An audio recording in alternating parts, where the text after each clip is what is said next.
안녕. 오늘은 두 번째 개념 학습 시간이야. 지난 시간에는 논증 요소와 논증 방법, 논증을 재구성하는 방법을 통해 사회적 위제를 다룬 매체 자료를 비판적으로 읽고 주체적으로 수용하는 법에 대해 학습했어. 오늘은 사회적 쟁점을 다룬 글을 쓰기 위해 필요한 개념들을 학습해볼까?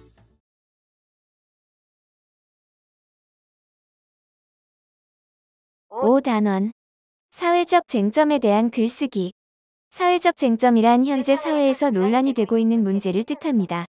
이러한 쟁점을 논의하는 과정은 문제 해결을 위한 중요한 단계입니다.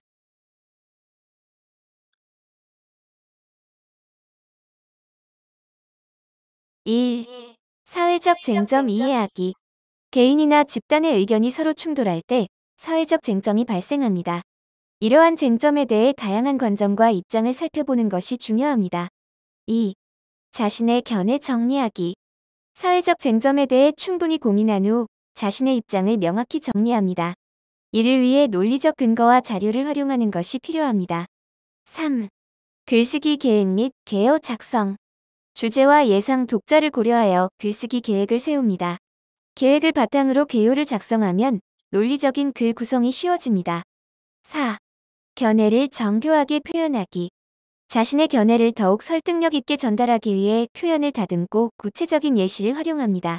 이 과정에서 문장의 명확성과 논리적 흐름을 점검하는 것이 중요합니다. 쓰기 맥락이란 글을 쓸 때 단순히 내용을 정리하는 것만 중요한 것이 아닙니다. 글의 형식과 내용은 다양한 요소에 의해 영향을 받습니다. 쓰기 맥락의 주요 요소. 쓰기의 형식과 내용에 영향을 미치는 요소로는 주제, 목적, 예상 독자, 매체가 있습니다. 이 요소들을 고려해야 글의 전달력이 높아집니다.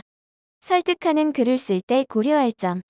특히 설득하는 글을 쓸 때는 예상 독자의 관심사와 요구를 구체적으로 분석해야 합니다. 독자가 공감할 수 있도록 논리를 구성하고 적절한 근거를 제시하는 것이 중요합니다.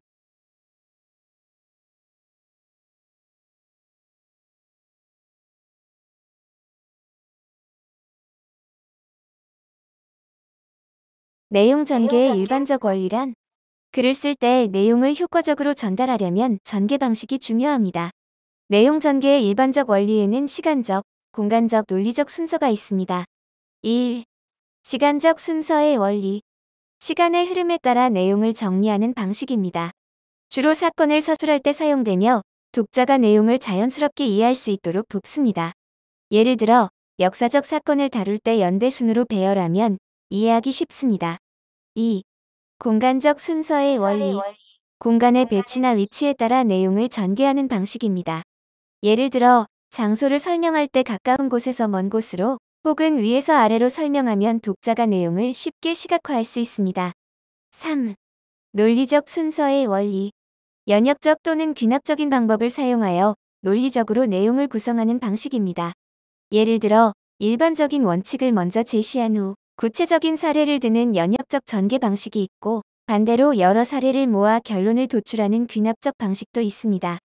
이 방법은 논설문이나 연구보고서에서 자주 사용됩니다. 내용 전개 원리의 효과. 이러한 전개 방식을 적절히 사용하면 글의 논리성과 가독성을 높일 수 있습니다. 또한 예상 독자의 기대와 요구에 맞춰 적절한 전개 방법을 선택하면 글의 설득력이 더욱 강화됩니다. 사회적 쟁점에 대한 글쓰기는 단순한 의견 표현이 아닙니다. 깊이 있는 생각으로 본질을 탐구하고 깊이 있는 마음으로 다양한 관점을 이해하며 유장한 흐름으로 논리를 전개하는 과정입니다. 이러한 글쓰기를 통해 우리는 문제를 보다 명확히 바라보고 더 나은 사회를 향한 첫걸음을 내디딜 수 있습니다. 깊이 있는 사고와 표현이 담긴 여러분의 글을 기대합니다.